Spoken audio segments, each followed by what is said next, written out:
More vintage audio coming at you today. This one's a JVC direct drive turntable from the mid-80s. I'm going to say this one here has got a bit of a problem with the pitch control. So we're going to have to take this one apart and get it cleaned up. We'll check it out, check it for speed, check it for wow, and just see how well this one actually performs. And it's not bad considering the age. Certainly better than any of those Crossleys. This is a JVC LA31. It's a direct drive turntable with a nice yellowing cover. Don't know anything about this one. This is another one that was given to me. This one might even work, but we're gonna check it over and do anything that needs to be done to it so that I can try and find this one a new home. It has a manual damping. It's a manual turntable with an auto return. As you can see, it turns, and the auto return even appears to work on it. We'll take a look at the pitch on this and see if it's going the right speed. How about a little hocus pocus? See if it plays, for starters. It sounds like it's going to play. It does.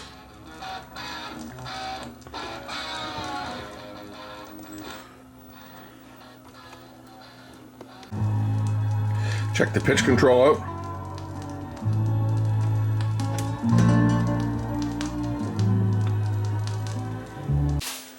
So there's a pitch control on here that you strobe the I don't know if you're going to see it on camera very well because of the way that the lights are in here. It does have LEDs that you can strobe it up against, but with my fluorescent lights in here, it's really tough to tell because they're, of course, not running at 60 hertz. Okay, if I turn on all the lights, now you can see the strobe. If I adjust it,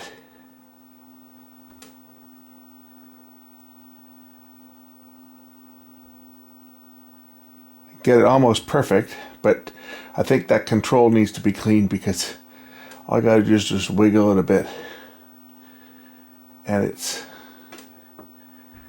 right at the spot where it would be synchronized. Okay, I've got it right there, perfect now, or pretty close to perfect. Let's put my phone on there and see how accurate the RPM is on my phone. My phone reading for it. Turn on my lights. When the fluorescent lights come on, I guess you can still see it there barely, but you're seeing the other. Now it's tough to see on camera. You can see it to the eye, but with the on the camera it's really hard to see, but it is going the right speed. So we'll test the speed.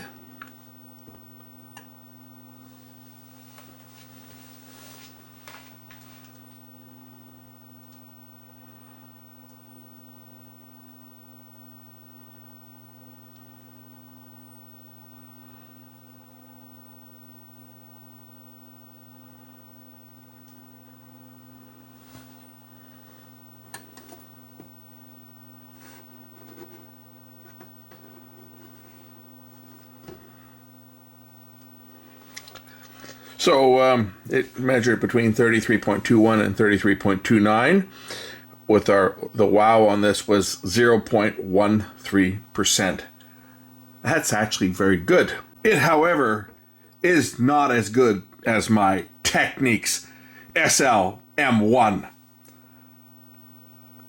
0.03% wow.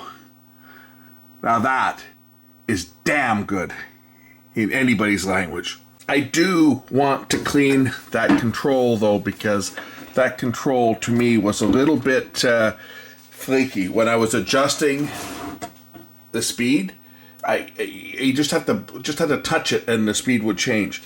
So I think we might be able to do a little better if I were to clean that control. Not that it really matters because the dust cover on this thing is not in very good shape anyway, but and of course the platter will fall off when I do that, but it's okay. I've got the arm locked. We're going to pull the bottom off this thing, get into it, and give it a check over.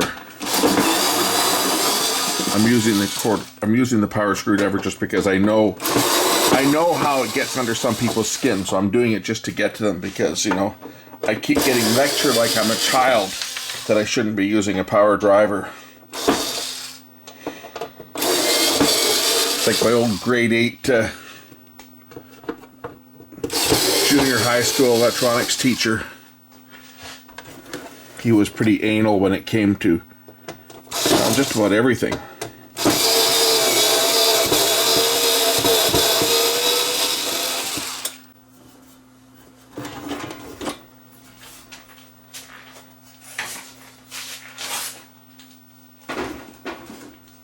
And therein lies the electronics. So our direct drive motor driver here. Our pitch controls right over here. We're going to give the pitch control a shot of neutral. And then we'll check the speed again. Not a lot to go wrong with these ones, right? Sometimes you got to change or clean the controls here.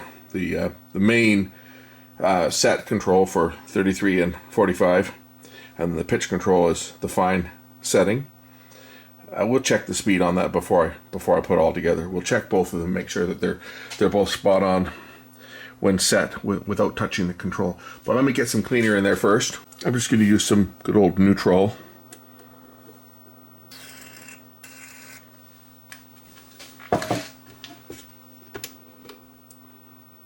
Use that to clean the contacts.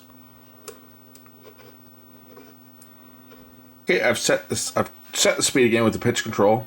We'll see. Now it seems to be operating a lot better. It's not jumping around like it was before.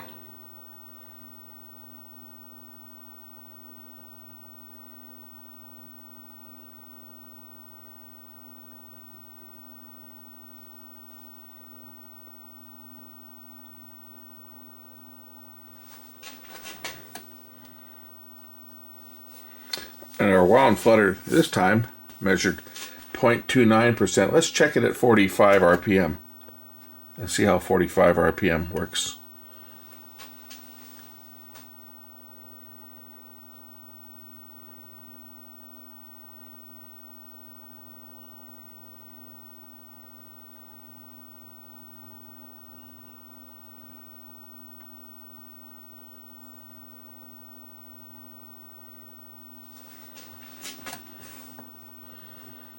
We're at 0.27% wound flutter.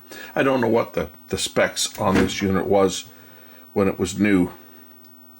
If you look at the graph showing the speed, it is varying up and down. It's almost a sine wave that it's creating, isn't it?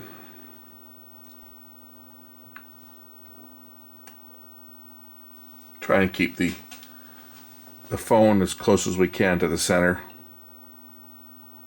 just to minimize the effect of the phone itself.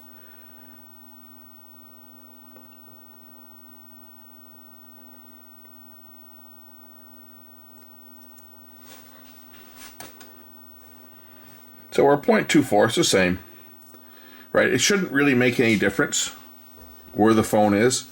I could put the phone over like that and it should give me exactly the same. Should give me exactly the same results. Make sure I hold the arm up so that it doesn't hit anything. Oops, I guess I should hit start. See, the results should be the same regardless where I put the phone. I had someone suggest that maybe if you know, if your phone's not centered, it'll affect the wow and flutter. I guess if you've got a really crappy turntable that's not balanced properly, maybe, but it really shouldn't affect it. It did slightly because of the weight difference, right? But normally you try to, get your phone as close to the center. You can't remove the spindle on this, so it's not possible to put it right over the center, but we can get it as close as we can, and as close as we can will give us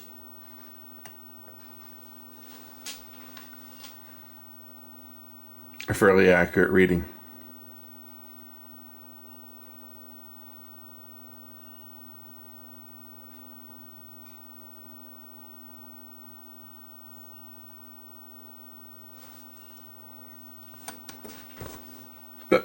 0.25 minus 0.25 and plus 0.26 is fairly good.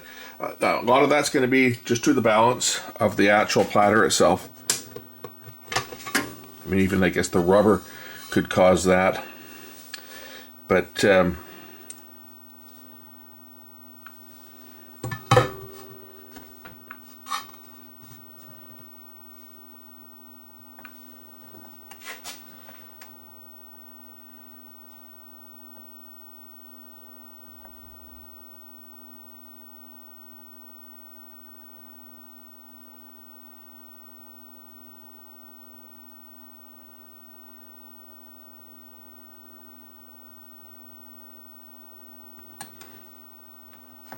same reading, so it's not the rubber mat. A lot of that's to do with just the balance of the actual platter itself. You know, maybe some slight imbalance in the actual metal is what's causing that speed fluctuation.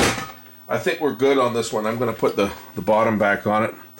We will give it a test run. Oh, we'll look at the automatic mechanism, the automatic stop on this while we're at it. It's just a pretty simple design. When you press the stop button, or when the record gets to the end, it just trips that mechanism. It's just a single cam that resets and moves the arm back to its starting position and shuts the unit off. When you press the stop button, it does the same thing. The stop button just activates that, the same as moving that over.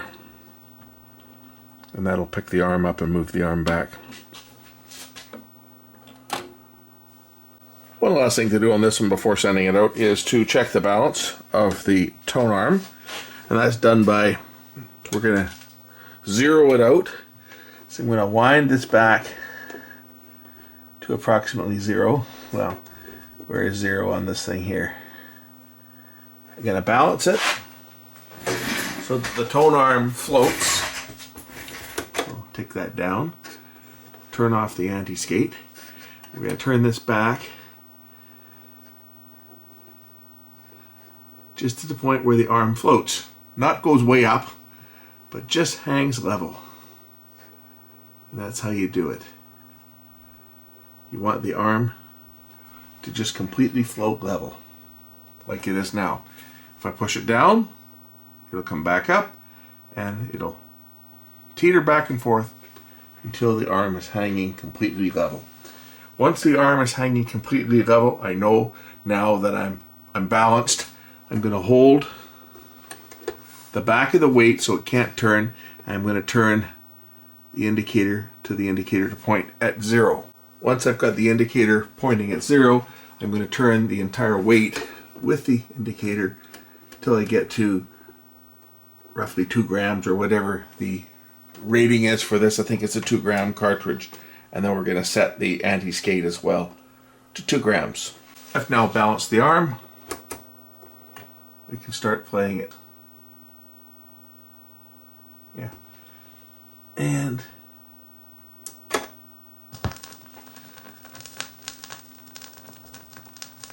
the dampening works good on this too, you see. It's a bit of a delay. I like it.